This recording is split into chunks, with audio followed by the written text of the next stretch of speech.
Il faut s'imaginer, c'est-à-dire qu'il a reçu, ce jour-ci, c'est le jour où il a reçu le coup de fil de Trump, c'est très valorisant pour lui, mais c'est aussi le jour où il perd le numéro 2 de sa marine. Il a honoré le numéro 2 de sa marine, mais là, qui pour le coup, ça prouve vraisemblablement aussi que la marine est tellement désœuvrée qu'une partie des marins doit être réemployée, des troupes de marine. À l'Extrême-Orient. Oui, bien sûr, la marine russe est tellement désœuvrée qu'il manque de logistique et de fonctionnement au point d'envoyer un général sur le terrain. C'est ce qu'on essaie de nous faire croire. Là. La Russie confirme la mort du chef adjoint de la marine, Mikhail Gudkov, à Koursk, selon certaines informations. Il aurait été tué lors d'une frappe HIMARS. Le rôle de Gudkov était principalement administratif et logistique. Vice-amiral, certes, c'est un haut poste, mais c'est très peu opérationnel. Gudkov était chef adjoint de la marine russe, donc impliqué dans des plans de modernisation, de logistique navale ou encore de formation. Sa mort ne désorganise absolument pas le commandement tactique ou encore la stratégie sur le théâtre ukrainien. Donc, en clair, Gudkov était important sur le papier, mais il n'était pas irremplaçable sur le terrain. C'est son poste en fait qui est important, pas la personne qui y est. Donc, c'est simplement un coup de communication des Occidentaux et de l'Ukraine qui veulent amplifier en fait ça, en disant quoi, Poutine perd son général clé. Mais de quoi est-ce qu'ils sont en train de parler? Quel général clé? Et vous pouvez même le lire dans les commentaires. Il y a une personne là qui dit: vous croyez qu'un grand pays comme la Russie dépend de quelques généraux? Vous êtes totalement à côté de la plaque. Comme c'était un général clé, profitez-en pour changer la donne alors. Et en fait, on ne l'a jamais revu. Et ça doit être, je ne sais pas combien, le 10 ou 15e officier général qui meurt depuis le début de la guerre, facilement. Justement, Et il y a combien d'officiers et de généraux qui meurent du côté ukrainien? On parlait déjà de 1500 officiers ukrainiens, dont 62 colonels, 120 lieutenants, 179 majors. C'est seulement ceux qui sont morts entre février et décembre 2022. Et c'était des valeurs sous-estimées quant à la réalité. Parce que bien évidemment, les médias ne voulaient pas donner l'ampleur des dégâts. Ils montrent leur capacité, un peu comme les Israéliens, de faire des éliminations ciblées de militaires, sans trop de dégâts autour, pas sur les civils, à la défense des Russes. C'est très important, ces capacités, notamment parce qu'ils sont dans une position un peu de David et... Spécialiste de défense et de sécurité, hein, Elisabeth. Pourquoi on n'y croit pas? Si vous avez une idée, dites-le moi en commentaire. Est-ce que c'est un message pour dire on se rapproche de Poutine lui-même? Il faut rappeler ce que disait Skibitsky, numéro 2 du renseignement militaire ukrainien, en 2023 déjà. Quelle est la première cible sur votre liste? On pose la question à Skibitsky. Poutine, réponse. Poutine qui coordonne et décide de tout. Les médias occidentaux ont à nouveau de quoi se mettre sous la dent et essayer de se réjouir, bien évidemment, en essayant toujours de masquer la vérité. Pourquoi? Il y a un général russe qui est mort. Donc, c'est l'occasion idéale pour eux de s'extasier et essayer de faire passer leurs micro-actions, voire des accidents, pour des victoires incontestables sur tout le pays de Russie. Cette opération extrêmement audacieuse et réussie du point de vue des Ukrainiens, puisqu'ils ont réussi à battre le numéro 2 de la marine russe, ce qui est évidemment un coup majeur. À tout de suite.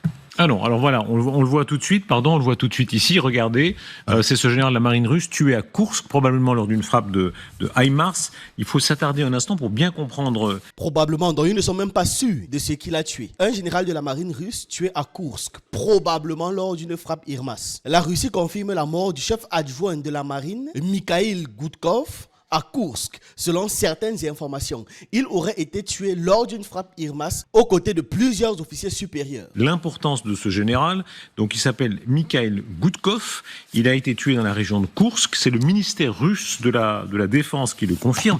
Un mot d'abord sur l'importance du personnage, c'est un personnage très important dans l'organigramme russe. Très important, d'abord parce que le poste est très important. Pour la Russie, la composante de la marine nationale militaire, c'est une des principales composantes stratégiques parce que c'est elle qui a les sous-marins portent les missiles nucléaires. Elle est là aussi une des plus grandes flottes militaires du monde.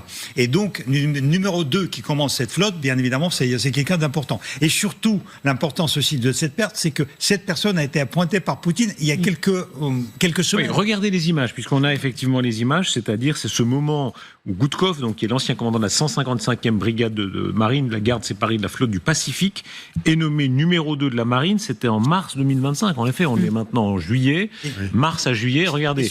Écoutez, regardez la scène. Mais en scène, cette histoire. Donc, ils sont dans le sous-marin qui vient d'être lancé. Donc, Poutine a parlé avec l'équipage et comme par hasard, vous savez, on dit parfois en Russie, il y a un piano dans les buissons. Et donc le piano dans le buisson, c'était le fameux Gudkov qui était là. Et Poutine lui dit, tiens, vous allez changer de poste. Ça, c'est un coup. J'imagine que pour une armée, un chef. Je ne vois pas. Il a essayé de présenter quoi en fait. Pourquoi il a dit comme par hasard. Je comprends pas ce qu'il a essayé d'exprimer en fait. Bref, depuis le début de la prise de parole du type à lunettes là, je ne comprends même pas ce qu'il raconte. J'essaye, mais je saisis rien. Le chef des fusiliers marins, parce que sinon il aurait le titre d'amiral.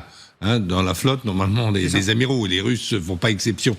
Et donc j'imagine, et vu sa tenue et vu sa chemise, la rayée, je passe sous votre contrôle, madame, à Saint-Pétersbourg, vous devez savoir ça. Je pense que c'est le chef des fusiliers marins, c'est-à-dire l'équivalent des Marines aux États-Unis. 155e brigade qui s'est excellée dans les tortures à Mariupol, qui a la néfaste réputation des tortionnaires. Et c'est quoi l'idée? C'est qu'on vous croyez simplement sur parole. On va essayer de dire quelque chose de pertinent. Ils vont essayer de nous convaincre que c'est waouh, impressionnant, mais en fait, non. La mort de Mikhail Gudkov, c'est-à-dire le deuxième plus haut gradé de la marine russe, bien que ce soit impressionnant sur le plan symbolique, uniquement symbolique, n'a que peu, voire pas d'impact sur la stratégie directe ou encore la guerre en Ukraine. Pourquoi? La marine russe joue un rôle marginal dans la guerre en Ukraine. C'est une guerre essentiellement terrestre et aérienne. C'est-à-dire l'essentiel des combats se déroule dans le Donbass, autour de Kharkiv, de Zaporizhzhia ou encore de Pokrovsk. C'est-à-dire c'est très très loin de toute opération navale. La mer Noire n'a qu'un rôle secondaire, voire tertiaire, depuis que la Russie a annexé la Crimée en 2014. Les opérations maritimes sont donc très limitées. La Russie utilise principalement sa flotte pour pouvoir lancer des missiles calibre, et ce depuis la mer Noire, maintenir une présence dissuasive pour empêcher d'autres de venir et transporter du matériel en Crimée. Mais ça ne décide en rien du sort final de la bataille. Vraiment, c'est très marginal. Le rôle de Gudkov était principalement administratif et logistique. Vice-amiral, certes, c'est un haut poste, mais c'est très peu opérationnel. Gudkov était chef adjoint de la marine russe, donc impliqué dans des plans de modernisation, de logistique navale ou encore de formation. Il ne faisait pas partie des gars même liés à la guerre. Lui, il faisait, comme j'ai dit, un travail administratif de préparation. Il n'est pas un commandant sur le terrain. Sa mort ne désorganise absolument pas le commandement tactique ou encore la stratégie sur le théâtre ukrainien. Aussi, le système militaire russe repose sur une hiérarchie redondante. Le commandement militaire russe est conçu pour être vertical, centralisé et rigide, avec des cadres interchangeables. Donc ce n'était pas une personne qu'on ne peut pas remplacer. En cas de perte d'un gradé, comme c'est le cas actuellement, il y a un remplaçant qui est immédiatement nommé dans l'heure ou dans les jours qui viennent. Parce qu'il y avait même déjà une personne prévue pour ce poste-là, si jamais il y avait un truc qui arrivait à celui qui est là. Donc, en clair, Gudkov était important sur le papier, mais il n'était pas irremplaçable sur le terrain. C'est son poste, en fait, qui est important, pas la personne qui y est. Donc, pas de modification de la posture navale russe. La dissuasion nucléaire et maritime reste intacte. La Russie conserve une flotte de sous-marins nucléaires stratégiques hors de portée des frappes ukrainiennes. Sa capacité de frappe à longue distance depuis la mer Calibre reste toujours fonctionnelle, rien n'a bougé, et l'essentiel des décisions navales stratégiques est pris par Moscou, pas sur le front. Donc c'est simplement un coup de communication des Occidentaux et de l'Ukraine qui veulent amplifier en fait ça, en disant quoi, Poutine perd son général clé. Mais de quoi est-ce qu'ils sont en train de parler? Quel général clé? Parce que dans les faits, absolument rien n'a changé. Ni la conduite de la guerre en Ukraine, ni l'équilibre stratégique naval russe, ni la capacité de frappe russe. C'est une victoire symbolique et ils veulent transformer ça en victoire psychologique, même comme ça ne marche pas. Ce qui veut dire que ce n'est pas une victoire militaire décisive. Et vous pouvez même le lire dans les commentaires. Il y a une personne là qui dit, oui, ce général russe est mort et pendant ce temps-là, les Russes avancent partout pour vous consoler comme vous pouvez. Le même genre d'information qui disait des bêtises en disant que Poutine était presque mourant. Un autre dit, je pensais que tous les généraux clés russes ont été tués au début de la guerre. Ils nous auraient donc menti parce que oui, au début de la guerre, ils nous faisaient croire ou comprendre que vraiment tout l'appareillage de commandement russe était KO parce qu'ils avaient déjà éliminé toutes les personnes les plus importantes. Il y a encore un visiblement. Et ils n'ont pas dit un général clé. Ils ont dit son général clé, donc pour dire l'unique général clé qui restait. Après, pour qu'on se rende compte qu'il n'est même pas pertinent sur le terrain. Ce n'est pas la perte d'un général qui va paralyser le pays. Les généraux en Russie, il y en a. Ce n'est pas ça qui manque. À leurs yeux rieurs, ils ont l'air heureux sur le plateau. Rien que cette expression, général clé, montre que vous ne comprenez rien à l'organisation de la Russie. Vous croyez qu'un grand pays comme la Russie dépend de quelques généraux? Vous êtes totalement à côté de la plaque. Comme c'était un général clé, profitez-en pour changer la donne alors. Donc vous voyez que même dans les commentaires, les gens n'y croient pas. Petite pause. Avant de poursuivre la vidéo, abonnez-vous. Je publie quotidiennement des vidéos qui varient. Actualité, géopolitique, histoire, interview, react et analyse. Dans certaines vidéos, on rigole. Dans d'autres, le ton est beaucoup plus sérieux, mais on apprend toujours quelque chose. Donc, abonnez-vous pour ne pas manquer des sujets qui vous intéressent. Aussi, pour ceux qui veulent du contenu supplémentaire ou encore soutenir la chaîne, vous pouvez devenir membre. Il y a 2 forfaits, celui de 2,99 € et celui qui coûte moins de 10 €. À cette participation, vous avez droit à des vidéos hebdomadaires et à l'accès au groupe Telegram où on échange. Groupe où je partage également des informations qui ne peuvent être publiées. Dans le groupe Telegram, il y a plus de 200 vidéos qui n'existent pas sur la chaîne et nulle part ailleurs et qui traitent de sujets divers et variés, toujours pour en apprendre plus. Voilà, c'est dit. Revenons au sujet. Donc cette promotion de Poutine, c'était aussi la glorification des méthodes de guerre qu'il déploie sur le sol. Pour un chef d'État en exercice, il faut s'imaginer, c'est-à-dire qu'il a reçu, ce jour-ci, c'est le jour où il a reçu le coup de fil de Trump, c'est très valorisant pour lui, mais c'est aussi le jour où il perd le numéro 2 de sa marine. Il a honoré le numéro 2 de sa marine, mais là qui pour le coup, est-ce-qualité est bien un amiral, si je comprends bien. Oui, c'est bien ça. Voilà. Donc, et on se demande que fait un amiral à Kursk, ou alors la mer a bien monté depuis très longtemps. Et donc, pourquoi on l'appelle général? Ça prouve vraisemblablement aussi que la marine est tellement désœuvrée qu'une partie des marins doit être réemployée, des troupes de marine à l'Extrême-Orient. Oui, bien sûr. La marine russe est tellement désœuvrée qu'il manque de logistique et de fonctionnement au point d'envoyer un général sur le terrain. C'est ce qu'on essaie de nous faire croire là. Pour toutes les raisons qui puissent faire en sorte qu'un général se retrouve sur le terrain, vous partez immédiatement sur le principe que la Russie, qui a plus d'hommes que l'Ukraine, qui a plus de logistique que l'Ukraine, qui a plus de moyens que l'Ukraine, ils y vont parce qu'ils sont désœuvrés. Et on est censé vous croire sur parole. Mais bien sûr. Mais sur le coup porté. Alors sur le coup porté, c'est énorme, mais on se souvient que vous savez, en 2023, en novembre 2023, il me semble bien qu'il y avait l'amiral Sokolov, qui était le patron de la marine de la mer Noire, qui a été tué d'une frappe également. Et d'ailleurs, si vous vous souvenez, ils avaient truqué, on l'avait montré à l'hôpital, il y avait avec des images truquées, etc.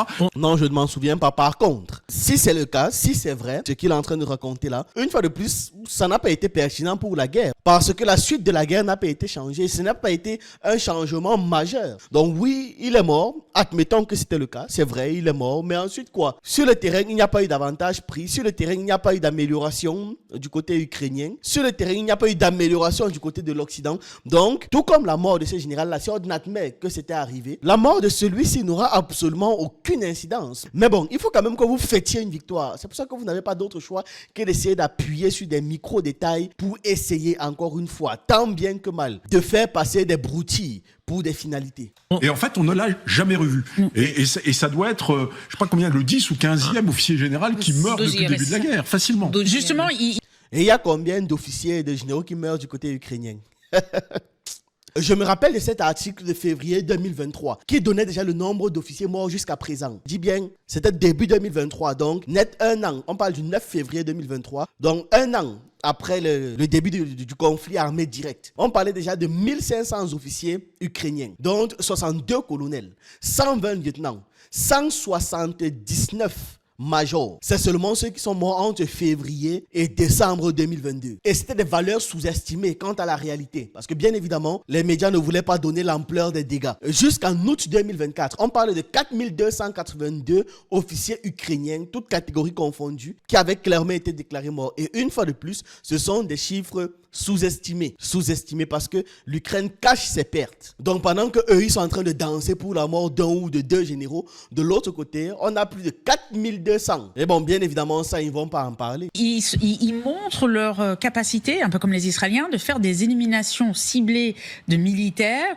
sans trop de dégâts autour, pas sur les civils, à la défense des Russes. C'est très important, ces capacités, notamment parce qu'ils sont dans une position un peu de David et... Spécialiste de défense et de sécurité, hein, Elisabeth. Pourquoi on n'y croit pas? Si vous avez une idée, dites-le moi en commentaire. Et Goliath, de pouvoir les trouver, les éliminer de manière à quand même poser des soucis. C'est un renseignement, c'est vrai, Elisabeth a raison, c'est un renseignement incroyablement précis qu'on est important de préciser que c'est le renseignement américain qui est incroyablement précis et qui est fourni à l'Ukraine, et non pas le renseignement ukrainien. Les Ukrainiens, parce qu'en fait, je crois qu'ils avaient l'endroit même du PC, du poste de commandement de ce général. C'était un poste de commandement qui était visé, il n'était pas seul à être eu les coordonnées. On se souvient, Ils ont eu les coordonnées de ce poste de commandement et ils ont réussi à envoyer, je ne sais pas si ils ont envoyé un drone ou un missile dessus. C'est un HIMARS apparemment. Juste dessus, c'est quand même un très beau. Ça, c'est forcément du human, c'est de renseignement humain. Comme le Mossad, en général, il faut quelqu'un sur place pour... Toujours. Parce que même le renseignement israélien, c'est le renseignement américain en réalité. Donc, en fait, on est simplement en train de nous dire là que les États-Unis ont organisé l'assassinat de ces généraux. En gros, c'est ça le truc. Maintenant, dans quel objectif? Est-ce que c'était même peut-être pas un accident? Peut-être qu'ils ont cru que c'était quelqu'un d'autre. On n'en sait rien. Parce que tellement ça ne va rien changer au conflit qu'on se dit que c'était probablement juste une frappe pour pouvoir avoir une victoire, avoir un truc à croquer dans les médias. Pour dire, go, il y est. Donc, il y est à ce moment-là. Il y a une taupe, ou bien il y a une résistance très bien organisée dans la région qui est capable d'observer. Un coup de téléphone capté. Ça peut être des coups de téléphone, ça peut être des drones. On sait que pour Nasrallah, il y avait aussi des petits drones. Et c'est une nouvelle abominable pour Poutine parce qu'il a mis en scène la nomination de ce général. Et en plus, quasiment au même endroit, ils ont perdu le numéro 2 de la flotte de la mer Noire, un vice-amiral. Cette fois-ci, parce que c'est un vrai marin. Et puis, ils ont perdu aussi un commandant d'une brigade aussi sur le front de l'Est. Et donc, là, quand vous avez tous ces militaires au gradé, ça cause quand même Sergueï, l'effet militaire. Quand vous dites il a mis en scène, écoutez bien cette scène, parce que c'est pas seulement une scène qui a été filmée comme ça. Non. Il a pris la parole pour honorer particulièrement celui qui, pour lui, était un des militaires les plus prometteurs. Et comme le ministre de la Défense et le chef de l'état-major général pense que votre expérience devrait être reproduite dans d'autres unités, j'ai pris la décision de vous transférer à un autre poste, d'élever le niveau de vos responsabilités. Vous êtes promu au poste de commandant adjoint de la marine russe. Oui, camarade commandant en chef. Dans le sous-marin. Voilà, on est là dans le sous-marin pour un chef d'État, voir tuer quelqu'un qu'on a honoré 2 mois plus tôt, c'est un coup très direct que les Ukrainiens ont réussi contre lui. Oui, c'est un coup très direct. C'est un coup très direct, non. Un coup de com, peut-être. Ça prouve qu'en fait, le souhait de Poutine et le souhait des généraux russes, qui ont sans doute menti au président Poutine, de dire que le front ukrainien allait s'effondrer et que donc il ne fallait pas accepter l'offre américaine de cesser le feu, que c'était une question de semaines. Donc là où on est là, Monsieur Renaud, tu essaies de nous faire croire que ce sont les généraux russes qui ont menti sur le front ukrainien en disant que le front ukrainien allait rapidement tomber, donc que Poutine ne doit pas signer, donc que c'est pour ça que c'est une victoire parce que là, Poutine vient d'avoir un gros coup.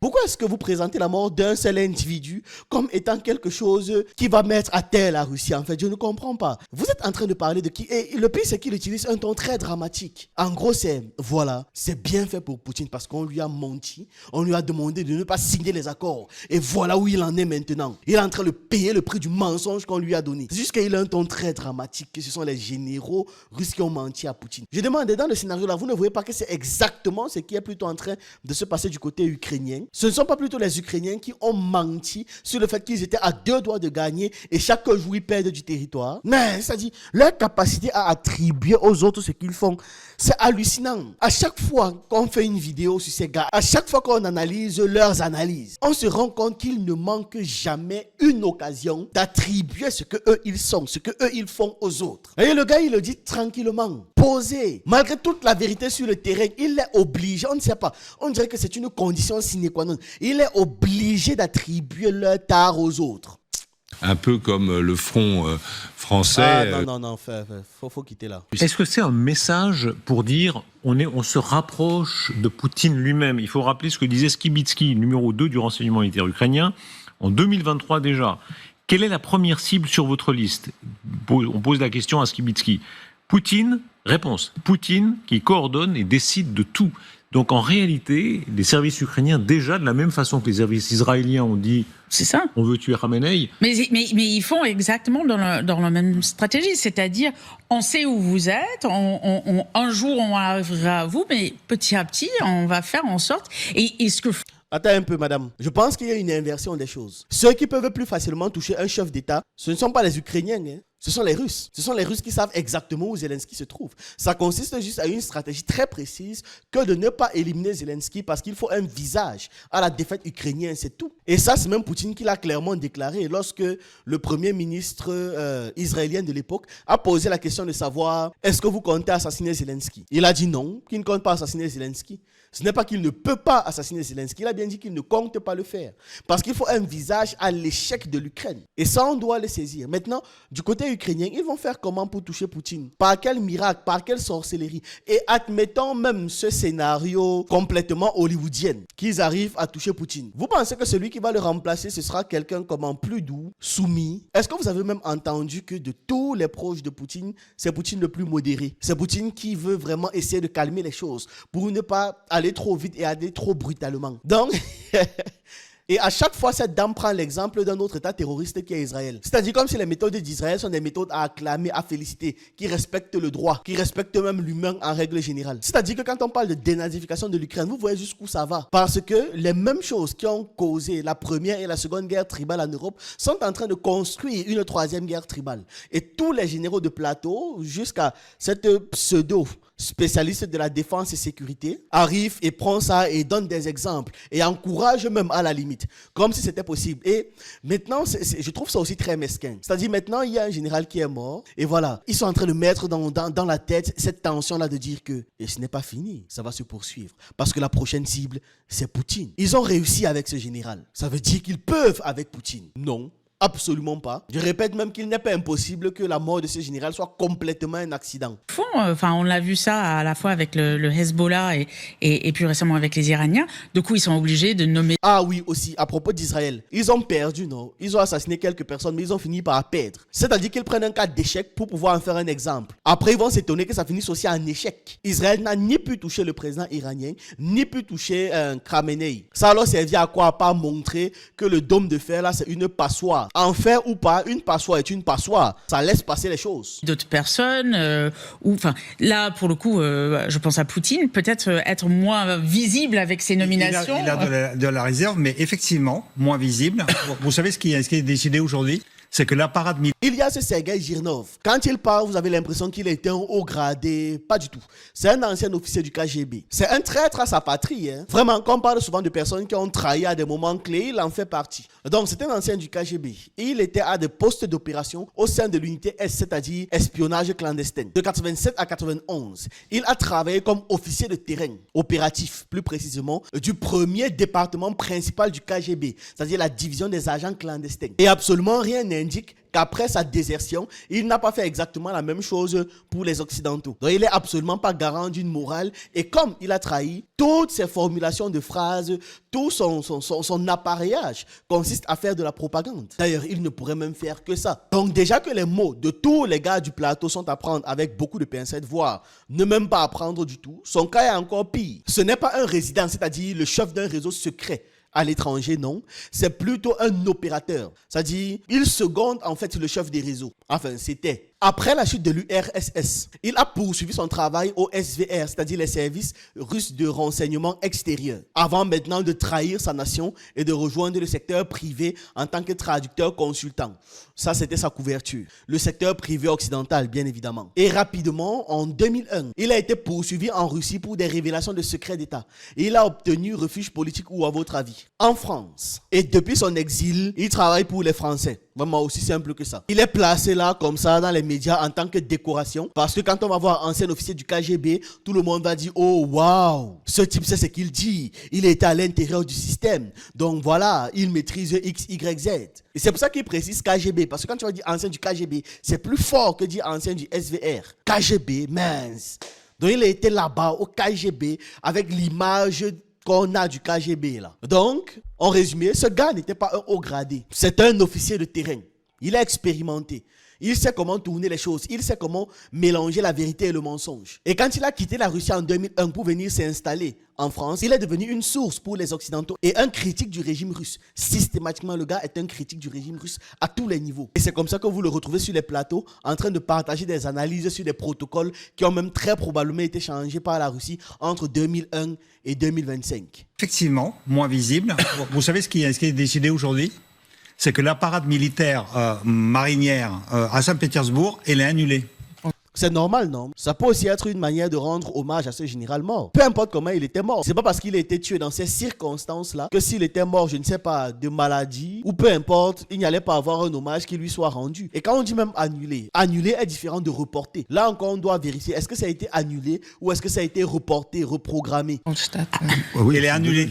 Oui, Ça y est. Être trop visible, ça peut apporter ils l'ont annoncé des ennuis aujourd'hui quand même. parce qu'ils craignent que pendant cette parade-là, Poutine lui-même peut devenir une cible. Ceci dit, il y a eu un nombre inhabituel d'officiers généraux qui ont été tués depuis le début de la guerre. Au début, ils commandaient, je crois, au portable parce qu'ils n'avaient pas les transmissions qui... Même toi, tu me fatigues. En fait, il y a des gars que je vais même plus leur donner la parole. On ne serait pas surpris qu'il y a des gars que je coupe systématiquement. Il y a lui là déjà. À chaque fois qu'il intervient, son intervention m'agace. Pas seulement là, vraiment à chaque fois. Sur toutes les émissions, partout, tout le temps. Toutes ces analyses sont bizarres, fausses, mensongères, inutilement propagandistes et savamment exagérées. Il y a une épingle qui a blessé le doigt d'un soldat russe. C'est qu'on a coupé la main du gars parce qu'ils ont combattu avec les épées et puis il y avait des samouraïs sur le terrain. C'est exactement comme ça qu'il présente la situation à chaque fois. Pour un petit truc, il surexagère. Mais à chaque fois, je demande, il n'a pas autre chose à faire. Profiter de sa retraite. Je ne sais pas. Normalement, il y a des gens que moi, je vais systématiquement couper. Lui, il en fait partie. Quitte là. On a Et là, il y a c'est- eu beaucoup de progression dans l'enseignement parce que ces généraux qui ont été tués effectivement en assez grand nombre au début de la guerre, c'est-à-dire les premiers mois de Généraux tués par qui? De quel côté? Vous parlez de quoi? Vous mélangez quoi en fait? On a parlé des pertes des hauts gradés ukrainiens. Du côté de la Russie, c'est juste 14. 14 généraux et équivalents, c'est-à-dire majors et lieutenants généraux. 14. Quand il dit tous ces généraux, on dirait que l'appareillage russe est fini. Non, ce n'est que 14. Et ceux qui sont morts, c'est avec l'aide du renseignement américain. C'est avec l'aide de la logistique américaine. de 2022, il l'était parce que grâce aux satellites américains, on repérait les voitures des Jeeps russes, les Lada qui étaient équipés de beaucoup d'antennes. Donc si tu as beaucoup d'antennes sur ta voiture, c'est que tu as beaucoup de différentes radios et que donc tu es un très haut gradé. Et c'est comme ça qu'il est. Mais là, Vous voyez comment c'était même des frappes à l'aveugle. Parce que ça pouvait très bien être des leurs. c'est une opération beaucoup plus forte, beaucoup plus maligne. Non, pas du tout. C'est beaucoup moins fort. Il était dans un endroit stationné. On ne savait pas qui il était. On savait juste qu'il y avait des gens. Et puis, ils ont frappé à l'aveugle. Donc non, c'est loin d'être plus malin. Au contraire. Puisqu'il s'agit effectivement de savoir exactement où est son QG, qui est forcément caché dans une ferme ou quelque part. Mais c'est dans un endroit fixe. Une fois que l'on a repéré ça, c'est difficile que ça bouge. Et est-ce qu'il est à ce moment même dans la ferme? En fait, il est 19e général qui a été tué parce que les Russes, sur Wikipédia, ils ont la liste de tous les généraux. Et là, ils ont rajouté le 19e Goudkov. Et il y a, Non, c'est faux. Hein. Ils ne sont pas 19 à avoir été tués. Sur ce genre de questions, bien évidemment, il est impossible de faire confiance à Wikipédia quand on sait qui publie les articles là-bas, qui les valide et qui est capable de les supprimer. Donc, c'est un peu trop simple de présenter à ce moment-ci Wikipédia comme la source de vérité qu'il faut croire sur parole. Parce que moi, dans la liste que j'ai trouvée, je vois 11, dont c'est certain, avec 12, 13 et 14, qui sont encore à confirmer ou c'est un peu dans le flou. Donc, on va dire 14. Admettons que ce soit 14 depuis le début de la guerre. Ce n'est toujours pas 19. Et même si c'était 19, c'est loin des 4282 qu'on voit du côté de l'Ukraine. pour l'anecdote, pour continuer votre anecdote, au début, vous savez, il y avait les hauts gradés qui étaient tellement désespérés, tellement impossibles. Oui, ils sont désespérés. Mais vous n'arrivez pas à avoir l'avantage sur le conflit. Tout le monde est désespéré. Personne n'a le niveau. Tout le monde pleure. En dehors de vous, les gens qui sont en train de parler avec les larmes aux yeux. Et donc, ils À descendaient. la mode un peu vieille soviétique. Hein. Et on a beaucoup dit que c'est les Américains qui retenaient le bras des Ukrainiens. Qu'à un moment donné, Biden, à l'époque, l'administration Biden avait dit doucement, tuez un peu moins de généraux. Parce que, voilà. Parce que quoi? Ça aurait été intéressant de savoir pourquoi. Tu es un peu moins de généraux que déjà. Est-ce que là, c'était facile? Non. Est-ce qu'il n'y avait pas de conséquences ou de retombées? S'il y en avait, donc, une fois de plus, ne présentez pas ça, ce cas, comme étant une sorte de maîtrise de la part des Ukrainiens. Parce que c'est comme ça qu'ils veulent présenter la situation. C'est les Ukrainiens maîtrisent quand même ce jeu-là. Ils le maîtrisent tellement qu'ils sont capables de le reproduire n'importe quand, n'importe comment. S'ils pouvaient le faire actuellement, ce que même Poutine est mort. Ils ont retenu les Ukrainiens sur beaucoup de points. Là, pour le coup, ce qui change aussi, c'est qu'on parle vraiment de renseignements humains. Ils dépendent de personnes extérieures pour ces renseignements humains, ce qui leur permet de les cibler sans demander permission, surtout. Alors ça, c'est le verre à demi-plein pour les Ukrainiens qui réussissent cette opération. Le verre à demi-vide, c'est la cessation des livraisons d'armes américaines, c'est-à-dire, je rappelle le contexte. Sujet terminé. Là, ils sont en train de passer sur le fait que Trump ne va plus fournir un certain nombre d'armes à l'Ukraine. On a déjà traité le sujet. Donc, c'était tout pour cette vidéo. On a encore écouté ces gens essayer de mentir, masquer la vérité, cacher, tronquer, transformer du faux pour la réalité. Bref, faire leur travail de médias de propagande. Dites-moi donc ce que vous en pensez en commentaire. J'attends vos avis, vos analyses et on se retrouve une prochaine fois.